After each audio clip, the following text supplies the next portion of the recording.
Salam kenal semuanya, pada kesempatan kali ini saya dan teman saya akan mempresentasikan tugas besar kami untuk mata kuliah Manajemen Inovasi yang fokus pada pengembangan proses bisnis untuk meminimasi waste yang diproduksi perusahaan dengan memberdayakan konsep circular economy dan byproduct synergy.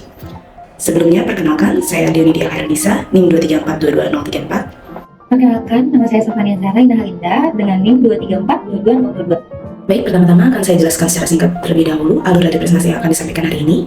Di awal kami akan menjelaskan terlebih dahulu latar belakang dari industri apa yang kami ungkit pada kasus ini dan kenapa kami memilih industri tersebut. Dari situ kami akan menjelaskan bagaimana proses bisnis existing yang umum digunakan oleh industri tersebut yang kemudian akan kami adaptasikan menjadi proses bisnis usulan. Dan proses bisnis usulan ini akan kami jabarkan profitabilitasnya serta tantangan yang mungkin perlu diperhatikan apabila proses bisnis tersebut dieksekusi. Baik, selanjutnya kita akan masuk terlebih dahulu ke latar belakang industri apa yang kami ungkit pada kasus ini dan kenapa. Di sini saya akan mengungkit opini dari Bapak Erick Thohir yang menyatakan bahwa kekuatan ekonomi Indonesia dapat dibagi menjadi 4 kategori, yaitu digital ekonomi, ekonomi kreatif, ketahanan pangan, dan sumber daya alam yang telah dihilirisasi dan diindustrialisasi. Apa maksudnya? Ini maksudnya adalah sumber daya alam Indonesia yang telah diolah lebih lanjut sedemikian rupa sehingga dia bukan hanya raw material awam. Nah, ini menjadi highlight yang penting karena menurut Bapak Jokowi pun sumber daya alam yang melimpah dan dikelola dengan baik akan menjadi sumber kekuatan ekonomi yang sangat penting bagi Indonesia. Dari sini kami coba melakukan riset lebih lanjut dan memang 70% dari warga Indonesia bergantung pada satu industri ini untuk memenuhi sumber pendapatan mereka. Industri apa yang saya maksud? Yaitu industri sektor pertanian. Untuk klarifikasi, industri sektor pertanian ini itu tidak hanya mengandung pertanian, namun di dalamnya juga ada perkebunan, perikanan, dan kegiatan serupa. Pada tahun 2023 sendiri, mereka itu berkontribusi sekitar 12% terhadap PDB negara, yang merupakan cukup signifikan. Dan dari beragam kategori dalam sektor pertanian, dua yang berkontribusi paling tinggi adalah perkebunan dan perikanan. Oleh karena itu, dari sini kami memilih untuk fokus ke dalam dua industri ini. Kedua industri ini memang berperan penting dalam PDB Indonesia, namun karena skalanya yang cukup besar, industri ini juga mengalami masalah dalam mengelola waste-nya yang sama besarnya. Terutama untuk sektor pertanian dan sektor perkebunan dan perikanan ini, mereka itu mengalami 3 jenis waste, yaitu waste yang muncul sebelum masa panen, waste yang muncul saat masa panen, dan waste yang muncul setelah masa panen. Ketiga jenis waste ini sangat berdampak terhadap lingkungan sekitarnya, karena walau mereka bersifat organik, kuantitas dan pengolahan yang telah kita lakukan terhadap mereka tidak memungkinkan bagi lingkungan untuk mengelola waste tersebut tersendiri tanpa bantuan dari manusia juga. Jadi bagaimana kita dapat menangani waste ini? Di sini kami akan menggunakan prinsip circular economy dan byproduct synergy. Untuk mengutip Forward dan Mohan, by taking waste from one company and using them as raw materials for another, an industry can turn a negative into a positive, both for the environment and the shareholders. Quotes ini menjelaskan prinsip byproduct synergy yang fokus kepada menggunakan waste dari satu industri sebagai input dari industri lain.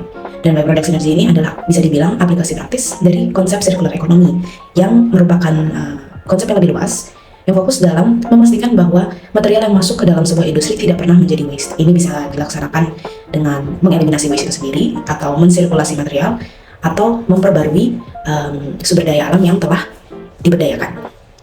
Jadi untuk byproduct synergy ini sendiri fokus pada mensirkulasi material yang telah masuk. Berdasarkan konsep ini, kita akan berusaha menanggulangi waste yang muncul pada perkebunan dan perikanan, baik sebelum maupun sesudah masa panen. Pertama-tama akan dibahas terlebih dahulu untuk waste yang muncul sebelum masa panen. Untuk industri perkebunan, mungkin kedepannya akan saya sebut sebagai industri budidaya tanaman, dan untuk industri perikanan sebagai industri budidaya ikan.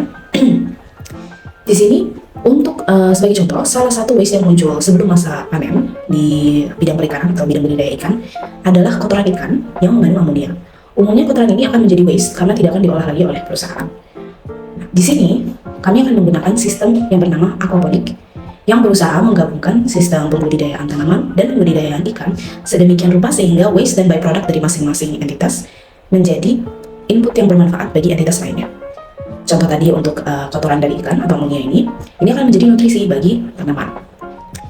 Selanjutnya jika kita bahas untuk waste yang muncul pasca masa panen, untuk pasca panen perikanan atau budidaya ikan, yang sering terjadi adalah akan ada part-part atau potongan-potongan ikan yang tidak dapat dijual ke pasar untuk beragam alasan. Ini bisa karena, salah satunya bisa karena memang potongan dari ikan itu kurang diminati sehingga tidak sepadan effortnya bagi perusahaan untuk menjual part tersebut, sehingga ini akan menjadi waste. Waste ini setelah kami melakukan riset lebih lanjut sebenarnya dapat digunakan sebagai input dari produksi pakan ikan. Produksi pakan ikan menggunakan satu bahan dasar yaitu tepung ikan, dan tepung ikan ini dapat disubstitusi dengan waste perikanan. Sedangkan untuk waste dari budidaya tanaman, di sini akan kami gunakan sebagai bahan dasar organik dari pembuatan kompos atau lebih tepatnya vermicompost. Baik, sebelumnya terdapat dua jenis bisnis existing yang dijadikan referensi bagi kelompok kami dalam membentuk siklus bisnis usulan, yaitu terdapat bisnis existing berupa budidaya ikan dan budidaya tanaman. Budidaya ikan sendiri merupakan salah satu sektor pangan yang pertumbuhannya itu paling cepat.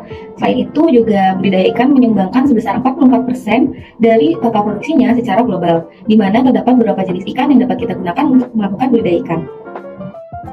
Baik, untuk siklus bisnis existing ini sendiri terdapat beberapa langkah yang dimulai dari yang pertama, yaitu mempersiapkan lahan budidaya ikan. Di sini kita akan memilih jenis kolam yang akan digunakan atau dibutuhkan secara tepat untuk setiap ikan yang akan dibudidayakan. Lalu yang kedua, kita akan melakukan pemilihan bibit ikan. Di sini kita akan memilih benih ikan atau bibit ikan yang tepat seperti bersertifikat, lalu bebas penyakit, dan aktif, agar pada saat waktunya panen, prosesnya akan lebih cepat. Yang ketiga, kita akan melakukan penebaran bibit ikan atau benih ikan. Di sini kita akan menebar benih atau bibit ikan itu sendiri yang telah diaklimatisasi sebelumnya dengan kepadatan yang tepat agar efisiensi dan produktivitas kolam tidak menurun. Lalu yang keempat, kita akan memberi makan dan merawat ikan. Lalu yang kelima, kita akan melakukan panen ikan, di mana ikan yang sudah panen itu akan diproses atau dibersihkan untuk kemudian dapat disimpan dan dijual ke pasar atau restoran maupun ke tempat lainnya. Berikut ini terdapat bisnis model kanvas untuk bisnis existing, yaitu budidaya ikan itu sendiri. Terdapat juga limbah yang dihasilkan oleh bisnis budidaya ikan itu sendiri, yaitu amonia dalam bentuk NH3 dan NH4+. Di sini kandungan itu dapat membahayakan bagi tumbuh kembang ikan sendiri dan dapat merusak lingkungan hidup dari si ikan yang kita budidayakan sendiri.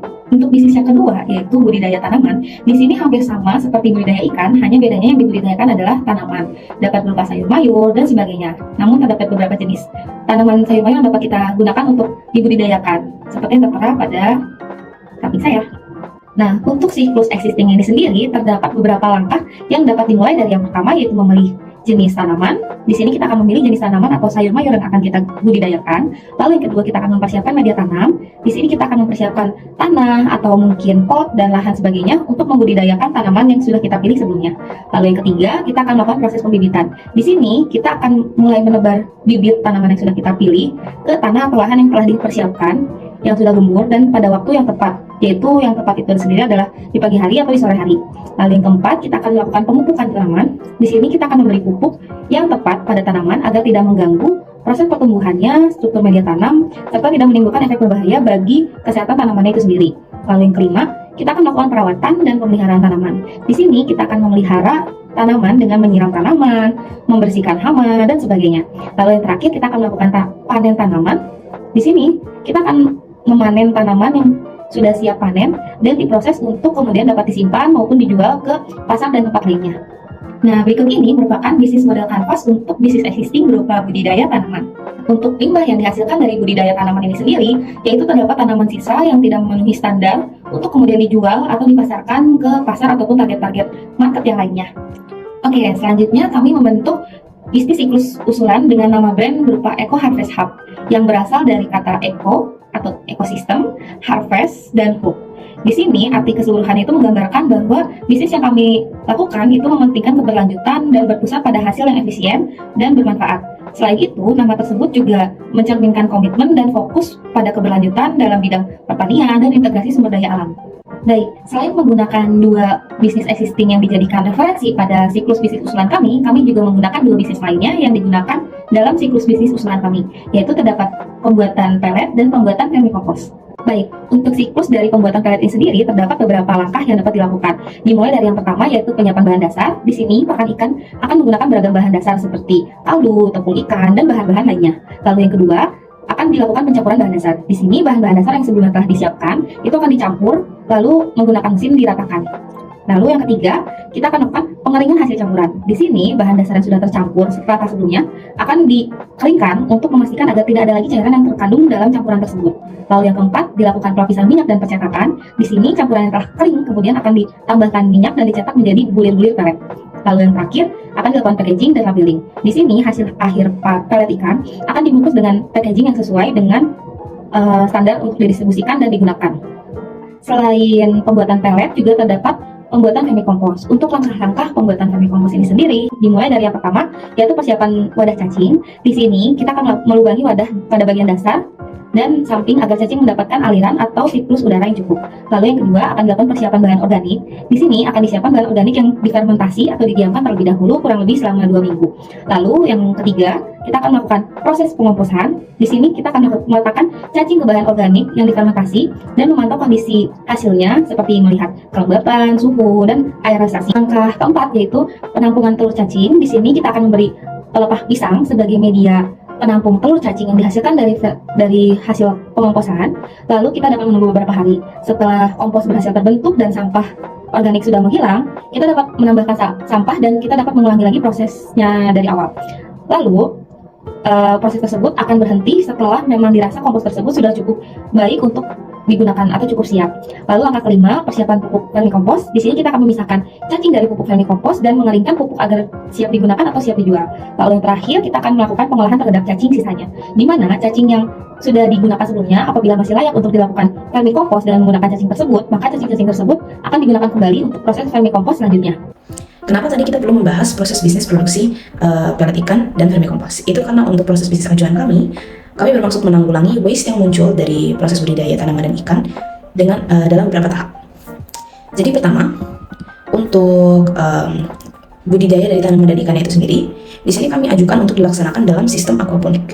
Ini kenapa? Karena sistem aquaponik ini akan membantu menanggulangi waste yang muncul selama proses pengembangbiakan. Sebagai contoh, kotoran ikan ini yang mengandung amonia umumnya akan menjadi waste, tapi dalam sistem aquaponik ini akan menjadi nutrisi untuk tanaman, sedangkan tanaman itu juga akan membantu menjaga lingkungan hidup ikan.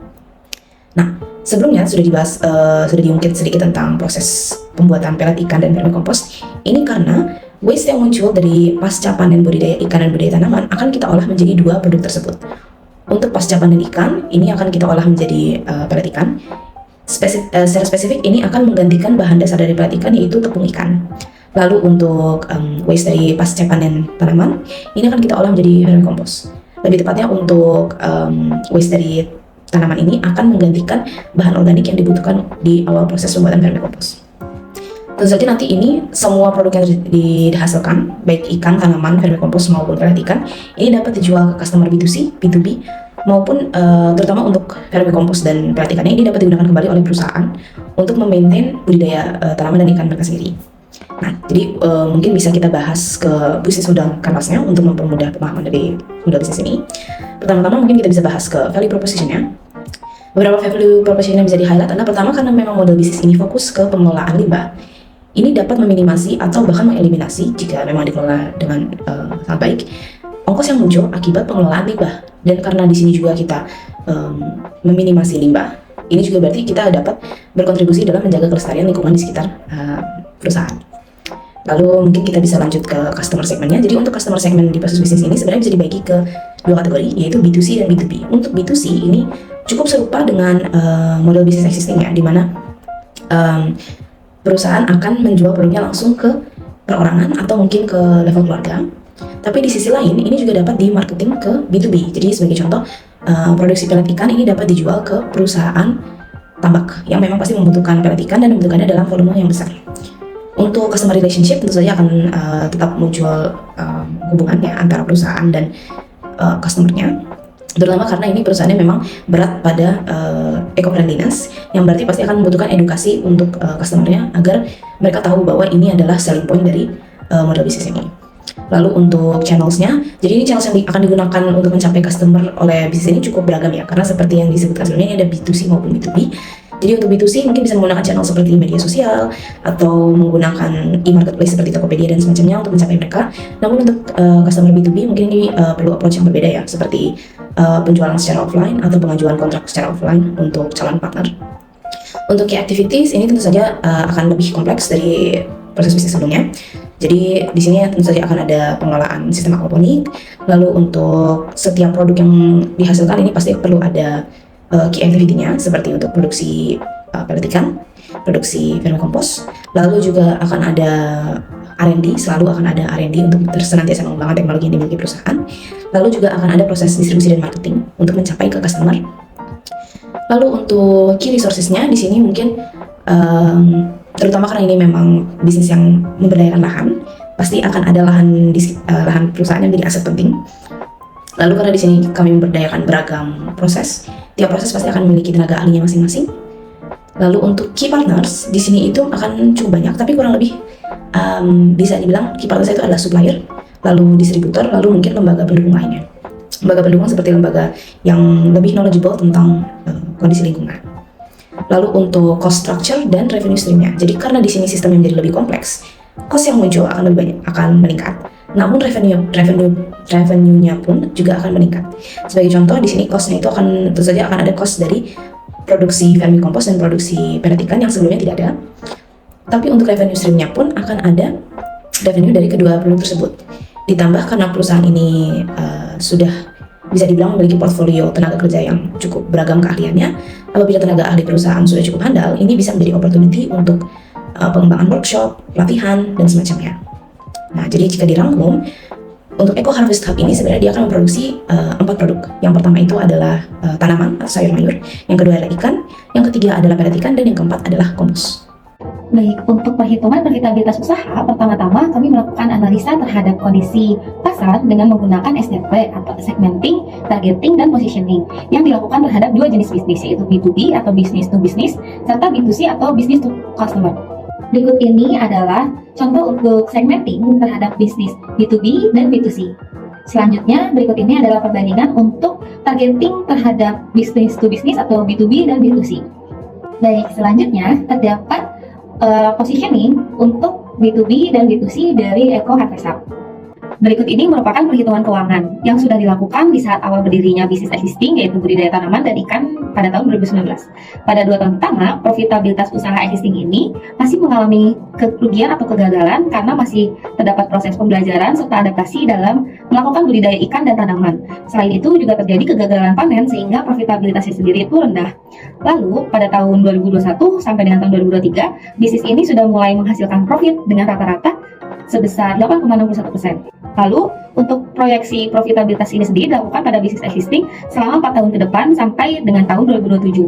Proyeksi ini dilakukan menggunakan metode regresi linier di mana profitabilitas usaha ini sendiri meningkat dari persentase sebelumnya dan sekarang berada di rata-rata sebesar 22,19%. Dengan adanya integrasi bisnis pengolahan pelet ikan dan vermicompost yang ditambahkan pada siklus bisnis usulan sebelumnya, perlu dilakukan adanya analisa kelayakan usaha dengan melihat dari 3 kriteria, yaitu NPV atau Net Present Value, PBP atau Payback Period, dan BCR atau Benefit Cost Ratio.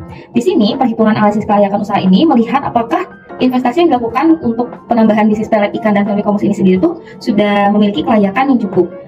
Perhitungan ini sendiri dilakukan tanpa adanya pengaruh dari bisnis existing, yaitu budidaya tanaman dan ikan. Dan dari perhitungan ini dapat diketahui bahwa investasi itu layak dilakukan karena dari 4 tahun proyeksi keuangannya ini sendiri, nilai NPV-nya itu sudah berada pada angka positif di tahun pertama. Lalu untuk payback period-nya pada investasi ini itu berada di bulan ketiga pada tahun 2024. Dan perhitungan BCR atau benefit cost ratio ini sendiri itu berada di angka 2,61, di mana kelayakan investasi pada BCR ini dinilai apabila lebih dari 1.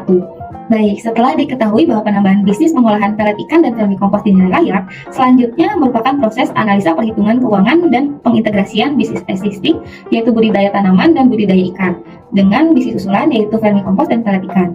Untuk proses integrasi bisnis ini sendiri secara direct cost itu dapat dilihat bahwa tidak diperlukannya lagi pembelian pelet dan vitamin ikan serta pupuk tanaman.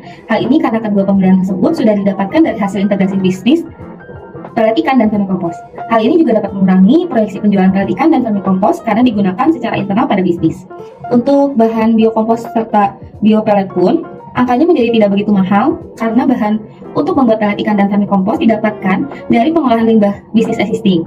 Untuk pembelian sendiri tetap dilakukan karena limbah yang dihasilkan dari bisnis existing tidak dapat sepenuhnya memenuhi kebutuhan proyeksi produksi pelet ikan dan vermicompost. Apabila melihat dari overhead cost, terdapat peningkatan di keseluruhan akun, beban gaji, dan konsumsi yang meningkat karena adanya tambahan pekerja sebanyak 3 orang.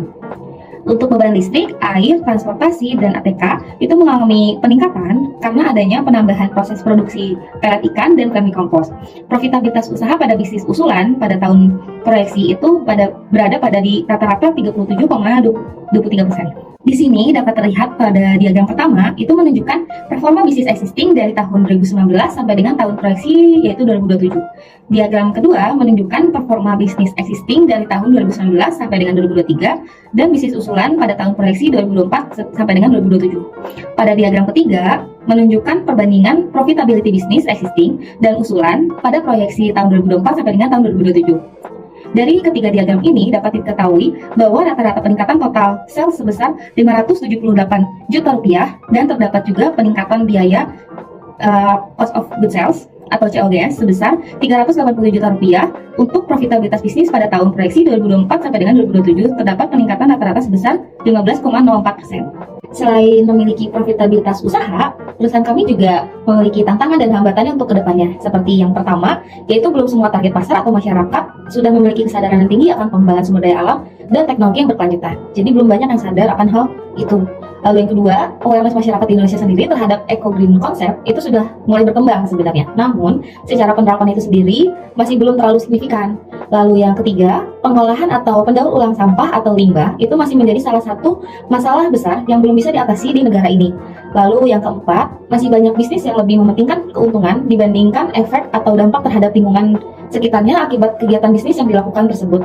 Lalu yang terakhir atau yang kelima, kebutuhan tenaga ahli yang intensif untuk dapat mengelola beragam proses produksi itu masih kurang. Namun dalam menghadapi tantangan dan hambatan tersebut, perusahaan kami atau Eco Harvest Hub ini memiliki beberapa strategi yang dapat dilakukan. Seperti yang pertama, kita dapat mulai melakukan campaign tentang peduli lingkungan di tengah masyarakat. Misalnya dengan membagikan peralatan makan yang eco-friendly secara gratis Car Free Day atau mungkin event-event lainnya. Lalu yang kedua, melakukan sosialisasi terhadap pengolahan dan pendaur ulang sampah menjadi berbagai macam pupuk di setiap rumah tangga. Bisa dengan mengadakan workshop, pelatihan, dan sebagainya. Lalu yang ketiga, kita dapat memberikan contoh dalam menjalankan bisnis yang eco-friendly yang dapat dimulai dengan menggunakan segala sesuatu itu secara digital dan tidak menggunakan hard copy seperti printer, menggunakan kertas, dan lain-lain. Baik, sekian dari kelompok kami atau kelompok 5 terkait presentasi tentang Eco Harvest Hub. Kurang lebihnya kami mohon maaf. Terima kasih.